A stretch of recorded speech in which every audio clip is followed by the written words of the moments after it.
Isa si Mary Jane Tolentino sa mga magulang sa Bulacan na aminadong nahihirapang magturo sa pagbabasa ng Pilipino at Ingles sa kanyang anak at pamangkin. Pandemic baby ang dalawa nitong alaga, kaya nang pumasok ang mga ito sa school ay hindi pa sila ganoong kabilis matutong magbasa. Labis nilang ikinatuwa nang malaman nila na ipatutupad ng Department of Education o DepEd sa darating na January 12, 2024 ang regular na pagbabasa para sa mga estudyante sa public school tuwing Biyernes. Dahil sa naturang programa, alam nilang mas matututukan na mahasa ang pagbabasa ng mga bata. Mas mahirap sa akin bilang magulang din na nung nag-pandemic, ako yung nagtuturo sa kanya, tapos may trabaho pa. Kaya mas pabor ako sa ganong idea ng Vice President natin. Dito sa school sila matututong magbasa po at every Friday pa.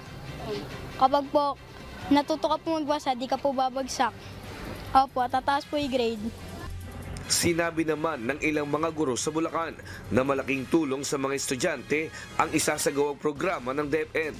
Tuwing araw ng Biyernes o Friday ay gagawin ang catch-up day kung saan ang mga araw ng pagbabasa ng mga estudyante ay tutuon para sa reading, health, values at peace education. Anila, ibang-iba ito kumpara sa dati sa ibang paaralan every quarter ng taon. Ang iba naman ay tuwing kailan lang din may schedule, depende sa oras ng estudyante. Ang kagandahan pa po nito, sa proseso po kasi habang nag-aaral yung bata, nakikita na po namin agad kung sino yung mga mahihina. So bago pa man dumating sa punto na babagsak sila, dahil dun po sa mga kakulangan at saka sa mga kahinaan, pupasok na po yung iba't ibang mga gawain na para sa kanilang pagkatuto. Mula nga po dun sa salitang intervention, magi-intervene ka na bago po man bumagsak yung bata, tutulungan mo na siya. Samantala, kaisa at suportado ng mga guro at paaralan sa Bulacan ang nais mangyari ng Department of Education na siyang nais ding magawa ni BP Sara.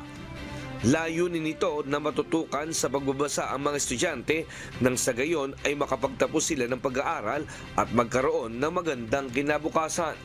Sa matatag agenda ni Secretary Vice President Sara Duterte, ang kanyang programa na pagbabasa tuwing Biyernes simula sa January ay isang magandang tulong para sa mga mag-aaral upang mas lalong ma-enhance ang pagbabasa ng ating mga mag-aaral. Alam naman natin na tayo nagdaan sa pandemya at nagkaroon tayo ng pagkukulang.